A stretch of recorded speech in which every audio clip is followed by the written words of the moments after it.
Salut à tous et bienvenue sur la chaîne où je vais vous faire plonger dans l'univers de la Formule 1. Que vous soyez un passionné de longue date, que vous ayez découvert la F1 depuis la série Netflix Drive to Survive, ou que vous soyez tout simplement curieux et souhaitez vous y intéresser mais ne comprenez pas grand chose encore, cette chaîne est pour vous. On va y aborder plusieurs sujets pour parler un peu à tout le monde, que ce soit des explications, des règles essentielles, pour que ce soit un peu plus simple à comprendre pour tous. On va aussi suivre l'actualité, débriefer les courses et faire d'autres vidéos sur des sujets plus techniques et intéressants. Aujourd'hui, je vais vous expliquer comment se déroule un week-end de course pour que vous puissiez découvrir tout ce qui se trame autour d'un Grand Prix. Car non, la F1, c'est pas simplement des voitures qui tournent autour d'un circuit le plus vite possible. Il se passe beaucoup de choses avant, pendant et après la course. Et c'est pour ça que je vais vous faire découvrir. Alors, je vous promets, à la fin de cette vidéo, les week-ends de course n'auront plus aucun mystère pour vous. C'est parti!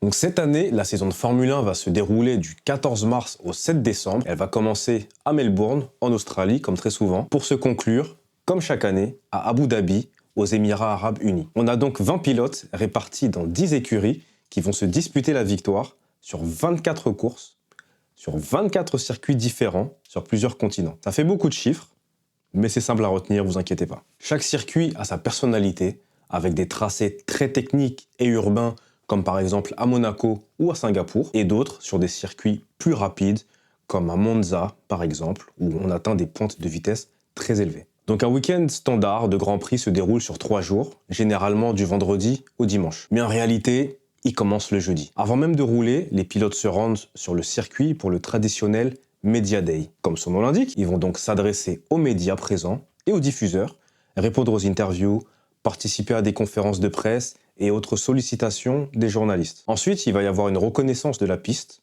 généralement effectuée à pied, avec les ingénieurs, afin de repérer chaque virage, noter l'état de l'asphalte et repérer les zones clés comme les vibreurs ou encore les échappatoires. Ce sont des détails qui sont parfois invisibles depuis le cockpit, mais qui peuvent faire une grosse différence pendant les sessions, les qualifs et la course.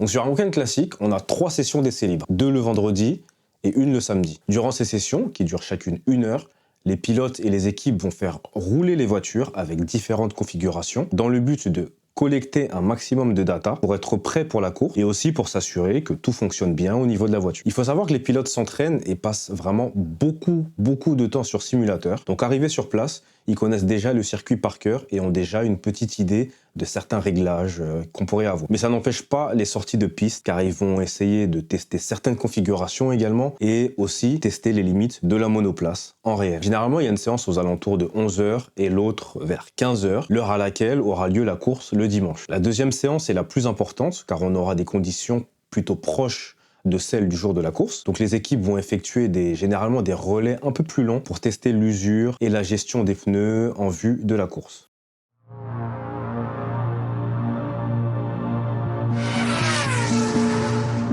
Samedi matin, il y a la 3e et dernière session d'essais libres. Et là, les écuries ont encore 1 heure sur la piste. Généralement, elles s'en servent afin de préparer la session de qualification qui aura lieu un peu plus tard dans la journée. Toutes les sessions sont chronométrées, mais les temps réalisés lors des essais libres ne sont pas toujours représentatifs de la hiérarchie, car les voitures roulent avec des charges de carburant différentes, des pneus variés et des modes moteurs, une fois de plus, différents. L'analyse des chronos reste quand même une clé importante pour anticiper la performance des équipes, même si on peut avoir certaines équipes qui cachent leur jeu en vue de la course. Donc les qualifications ont lieu plus tard le samedi et sont divisées en 3 phases. Donc on a la Q1, la Q2 et la Q3, qui durent respectivement 18, 15 et 12 minutes. Là, le but est simple, faire le tour le plus rapide possible. En gros, on a 18 minutes pour s'élancer et faire le tour le plus rapide. Donc là, ça va être aux pilotes et aux équipes de bien gérer le temps, bien gérer les pneus parce qu'on a des gammes qui sont allouées, gérer ses tentatives, de s'élancer au bon moment, pas qu'il n'y ait trop de monde à ce moment-là sur la piste qui pourrait gêner pendant le tour, ce qu'on appelle flying lap, donc le tour rapide, et de garder du temps pour pouvoir améliorer son chrono à la fin de la session. Donc à la fin de la Q1, on a les 5 pilotes les plus lents qui sont éliminés. Donc le plus lent partira dernier lors de la course, et ainsi de suite on remonte. Pareil pour la Q2, les 5 pilotes les moins rapides, donc après la session de 15 minutes cette fois-ci, sont éliminés. Ça va nous donner donc sur les 2 sessions les positions de départ de la 20e à la 11e place. Et pour la Q3, donc on a les 10 derniers pilotes restants qui vont s'affronter pendant 12 minutes et ça va nous déterminer les 10 premières places sur la grille lors du départ. Et le pilote qui sera le plus rapide partira ce qu'on appelle en pole position le dimanche. Donc il partira en première place. Suite à cette session, les voitures rentrent dans ce qu'on appelle le parc fermé. Je reviendrai sûrement sur ce terme avec une explication plus détaillée dans une autre vidéo, mais pour faire simple, le parc fermé, c'est une période entre les qualifications et la course où les équipes n'ont plus le droit de toucher aux voitures, à part pour réaliser quelques petites réparations mineures, comme par exemple des éléments de carrosserie qui auraient pu être abîmés pendant les tours de qualification. Dans le parc fermé, les voitures sont scrutées et surveillées. Il y a littéralement des caméras qui filment et enregistrent les voitures dans les pièces où elles se trouvent. Et certaines pièces sont même mises sous scellé. Donc à partir de la fin de la qualification, les écuries ont 3 heures pour faire des demandes de modification ou remplacement de certaines pièces. Au-delà de ce délai, il n'y a plus la possibilité de modifier les réglages de la voiture ou de changer des pièces pour s'assurer qu'il y ait encore une équité pour la course du dimanche. S'il y a eu des modifications ou réparations non autorisées, il y a généralement des pénalités, comme par exemple une rétrogradation d'un certain nombre de places sur la grille de départ. Donc à moins de certaines exceptions, comme un gros accident qui aurait pu avoir lieu durant les qualifications et qui nécessite de remettre la voiture en état pour la course, ou une autre dérogation exceptionnelle, on n'y touche plus. Parc fermé, on laisse le tout et on revient le dimanche.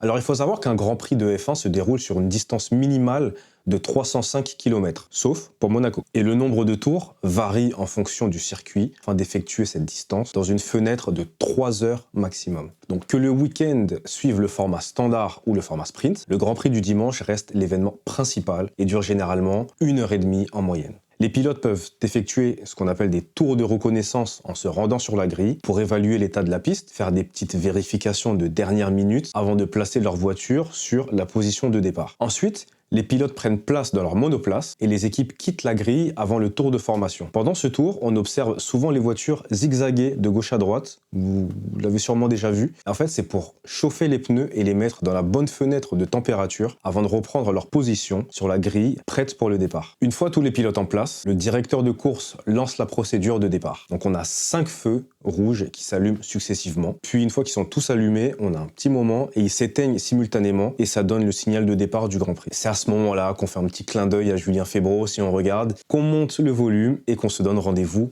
au premier virage. Et donc il faut savoir qu'il y a énormément de stratégies durant la course, notamment la gestion des pneus, l'arrêt au stand pour les changer et ressortir avec une bonne position sur la piste, car le but est avant tout quand même de gagner. Il faut savoir que les F1 sont dotés de moteurs hybrides et que depuis 2010, lors des arrêts au stand, il est interdit de ravitailler les monoplaces en essence. Ça fait suite à plusieurs incidents qui ont pu avoir lieu dans l'histoire, comme par exemple l'emblématique, donc c'était la monoplace de Jos Verstappen, le père de Max Verstappen, qui avait littéralement pris feu en plein ravitaillement. Donc on va avoir plusieurs règles, mais il y a une obligation, ça sera de passer 2 gammes de pneus différentes pendant la course. Donc quels que soient les pneus que vous avez chaussés au départ, il faudra à minima effectuer un passage obligatoire par les stands pour chausser des pneus différents que sur le premier relais. Par exemple, si je suis parti avec des gommes dures, je vais devoir au moins une fois passer donc soit un jeu de gomme tendre, soit des médiums. Sauf si il pleut, là, ça change un petit peu. Et c'est là que les équipes stratégie opèrent pour savoir à quel moment effectuer cet arrêt et ne pas ressortir tout derrière. Donc la course se déroule et le vainqueur est celui qui effectue le nombre de tours total le plus rapidement possible et franchit la ligne d'arrivée en première position. On a un championnat et des points sont attribués aux pilotes et aux équipes. On a même 2 championnats. On a le championnat pilote et le championnat constructeur. Et pour le championnat pilote, on va avoir des points qui vont être attribués selon un barème à condition de terminer dans le top 10 uniquement. Donc le premier va gagner 25 points, le deuxième 18 points, le troisième 15 points et ainsi de suite jusqu'au 10e qui gagnera 1 point. Jusqu'à présent, on avait un point bonus qui était attribué pour le pilote qui avait effectué le tour le plus rapide en course, à condition de finir donc dans le top 10. Mais cette règle vient d'être supprimée et on ne l'aura plus à partir de cette année. Donc pour calculer les points du championnat constructeur, cette fois-ci, on additionne le total de points marqués par les pilotes durant la course. Donc si un pilote a remporté la course et qui prend 25 points et que son coéquipier a fini 10e et qui prend 1 point, donc l'écurie marque 26 points.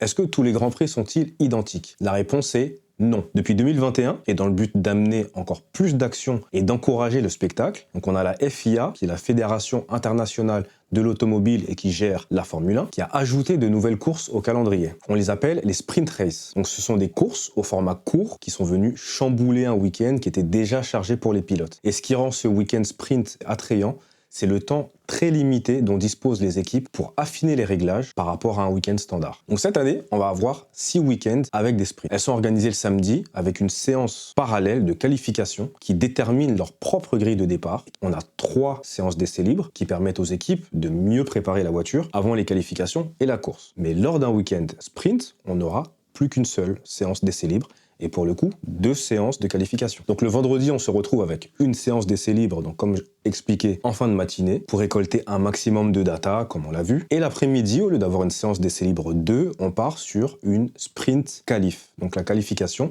pour la course sprint. Le format est le même que pour la qualification classique, sauf que là, on n'a pas la Q1, Q2, mais SQ1, SQ2 et SQ3. Et les séances sont plus courtes, elles durent 12, 10 et 8 minutes. Et donc, contrairement à une séance de qualification classique, les types de pneus sont par contre obligatoires. Pour la SQ1 et la SQ2, les pilotes vont devoir chausser des pneus médiums. Ça va être obligatoire. Et pour la SQ3, on devra toujours chausser des pneus tendres, donc les pneus soft, ceux qui sont rouges et qui vont plus vite. Mais on reviendra dessus dans une autre vidéo également où je vous expliquerai les différents pneus et leurs spécificités.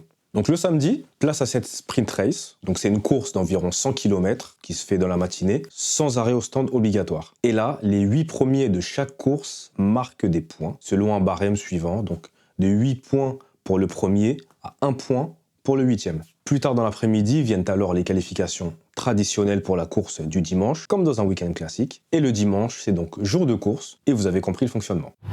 Voilà, vous avez maintenant les bases pour comprendre comment se déroule un week-end de Formule 1. Dans les prochaines vidéos, on ira encore plus loin, on parlera des pneus, de la stratégie et de bien d'autres choses. Donc quel que soit votre niveau de connaissance en Formule 1, j'espère déjà que vous avez pris du plaisir à regarder cette vidéo. J'espère vous avoir appris quelque chose aujourd'hui. Pensez à liker, partagez-la autour de vous pour ceux qui connaissent moins. Abonnez-vous pour ne rien rater. Activez la petite cloche également et on se retrouve très bientôt pour de nouvelles vidéos.